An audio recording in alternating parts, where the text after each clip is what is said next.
Sandigan ng bawat isa sa hirap at ginhawa. Itong sitwasyon ng nakilala nating mag-asawang kapwa ng mga senior citizen.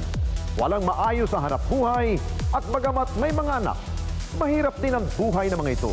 Kaya naman, lumapit na sila sa programa para magpatulong sa kanilang pang-araw-araw na gastusin. Paano ba natin sila nirespondihan? Ito po ang inyong pong tutukan. Isang masugid na taga-subaybay ng Net25 ang lumapit sa programa para humingi ng responde. Ang sitwasyon kasi nilang mag-asawa, may tuturing nilang mahirap pa sa daga. Kaya naman hindi na kami nagdalawang isip na pasyalan sila sa kanilang tahanan para makita ang tunay nilang kalagayan. Sa maliit na barong-barong na ito, naninirahan ang mag-asawang Melinda at Juanito. May ilang kagamitan, malaking papag at maliit na mesa. Sapat lamang ang pwesto nilang ito sa kanilang mag-asawa. Lalo na't si Mang Juanito hirap na mga kilos dahil sa kanyang karamdaman. Ako po si Melinda Moral, 61 years old po. Ako po si Juanito Moral. Ang anak ko po ay 5. 3 taon pa lang, inaano namin na parang vertigo lang, gano'n. Tapos nung MRI po namin, Parkinson disease daw po talaga kasi nanginginig po siya.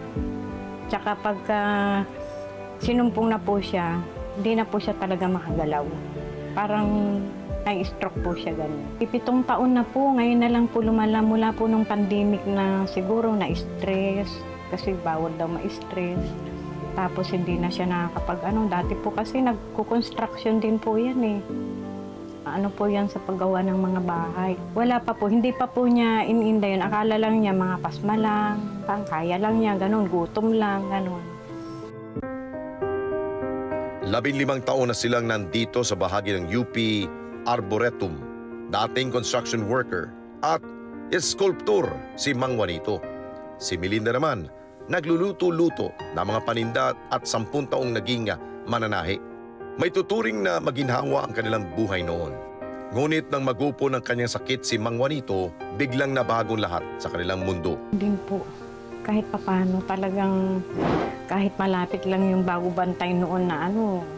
Marami akong pinagtindahan dyan sa may Trinoma po, nagkarinderya po ako dyan. So naging maganda naman po yung buhay? Naging maganda naman po, awan ng Diyos. Nag-ano ako ng mga ulam-ulam online nung nag-pandemic. Yun po yung naging hanap buhay ko. Naglalako ako ng merienda. Eh, nung hindi ko na po maiwan dahil minsan naglalako pa lang ako, tinatawag na ako ng mga bata. Sabi nila, "Nay, si tatay sinusumpong." Hindi na napigilan ni Melinda ang maluha nang isipin ang hirap na kanilang pinagdaanan sa araw-araw. Parang panawan ako ng bait. Kaya pagka dumadalo yung mga kapatid, sabi ko, sumusuko na po ako. Kasi po hindi naman po ako makapaghanap buhay. Pagka kailangan po ng gamot niya, sabi niya, ibinta mo yung mga gamit ko. Ibili mo ako ng gamot para hindi ako manginig. Pag umalma naman po yung panginginig niya, minsan po, extra siya kahit 2 oras lang. Natatakot naman po yung mga nagpapagawa. Kasi pag nakita na po nilang nanginginig ng gano'n, pinapauwi na lang po siya. Binibigyan na lang ng pambili ng gamot. Kasi nung huminto po ako ng pagtitinda ko, wala na po kami mapag-anuhan. Pupunta po ako sa barangay. Barangay ng UP, barangay ng New Era. Bigyan naman po kami bigas, noodles, sardinas. Pero yung gamot, wala po kasi sa barangay. Wala pong generic ang gamot niya talaga. Tandaan sa isang araw. Pagka iinumin niya po yung labida, yung pampatulog, yung sa panginginig. Umabot sa puntong hindi na sila nakakakain ng maayos para lang may raos ang gamutang kinakailangan ng kanyang asawa. Nararanasan ko po kung may kanin ng gabi, papainitin ko lang yan po ng asin. Pakain ko po sa kanya. Kasi parang pagod siya, parang nagtrabaho sa buong magdamag na sinumpong siya, gutom siya. Pero pagka hindi na rin niya wala rin siyang ganang kumain. Gano'n na rin po ako kasi masakit na po yung ulo ko, mabigat pakiramdam ko dito. Masakit na po, hindi ko na rin sabi ko, nahahawa na yata ako sa iyo. Sabi naman ng doktor, hindi po yan nakakahawa, Nay. Kasi sa utak po yan ni tatay. Ginawa ko naman po lahat ng napatudai ko po, lumalapit ako nung naiiwan ko pa siya. Lumalapit ako sa mga counselor, sa SSDD. Nabibigyan naman po, kaya lang yung tagal. Sabi niya, wag mo kong iwan, natatakot nila. Dahil hindi makapaghanap buhay si Melinda, madalas na humahagilap ng paraan para makaraos. Nariyang kailangan niyang iwanan si Mang Juanito ng ilang oras para sumideline. Pagdating po doon sa ospital, iririsitahan ka, bigyan ka ng ganos, wala ka rin. Sabi ko, perma na lang, lalabas tayo, wala. Wala talaga. Sabi ko, ganyan. Kung dextro, sabi ko, okay. Yung mga gamot, pangutang ka sa tindahan. Pag alam nilang wala kang hanap buhay, sabihin, hindi na po nagpapautang. Hindi kagaya ng may hanap buhay ka na sige, bigyan ka lang ng bigyan. Alam nila may pambayad ka. Kaya yun po yung mahirap na talaga. Lalo na pag yun dumaing yung mga anak ko. Parang dadaingan lang kami, wala. Sabi ko, lataglag tayo. Bahala nang ako sa atin kung hanggang saan bang kaya natin. Sa lahat ng dinaranas ni Tony Melinda, isa lang ang kanyang pinangahawakan. Nasa tamang panahon, lahat ng kanyang panalangin ay magkaroon ng katuparan. Ang hirap ng buhay natin. Sabi ko po, pero maswerte tayo. Kasi sabi ko, anak tayo ng Diyos eh. Kung hindi po ikalalabag, bakit po hindi? Kasi sabi ko, hirap po talaga kami. Kesa naman ka ako mamalimos ka. Ramdam namin ang bigat ng problemang bitbit ni Melinda. At para tuparin ang munti niyang hiling sa programa, panahon na para rumisponde. Agad naming napagpasyahang bigyan siya ng kaunting kabuhayan. Namili kami ng mga tinapay na maaari niyang agad na may tinda. Isa ang itlog sa nasabi niyang mabilis na maubos na pagkain sa kalsada.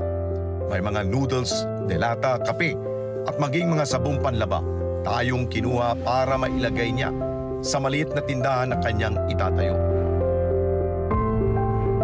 Saktong pagbalik ng Responde team sa kanilang tahanan, napagalaman naming pansamantalang umalis si Melinda para tumiskarte ng kanilang makakain.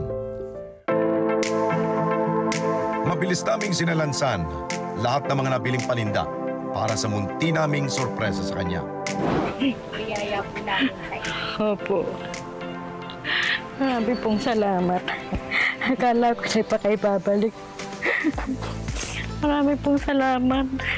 Makakapagsimula na po kayo. Opo. Meron na rin pong konting na... Salamat po, Ama. Linisig mo po ang aking panata. Salamat po, Ma. Opo, salamat po. Ang dami. Hindi po kakasya sa food cart ko.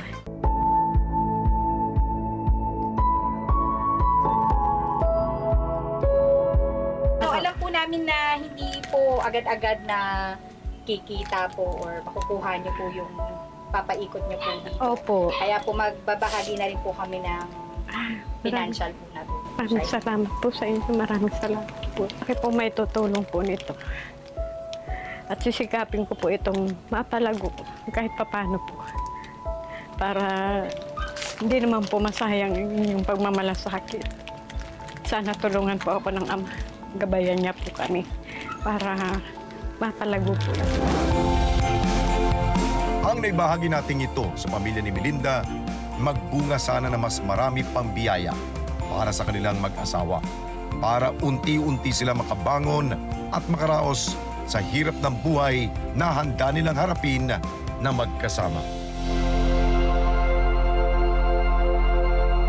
Mga kababayan, salamat po sa inyong pong pagsubaybay sa Responde Mata ng Mamamayan. Para mapanood pa ang iba pa naming pagresponde sa ating mga kababayan, i-click lamang ang subscribe button o i-follow lamang ang Net25 social media pages. at Net25 TV.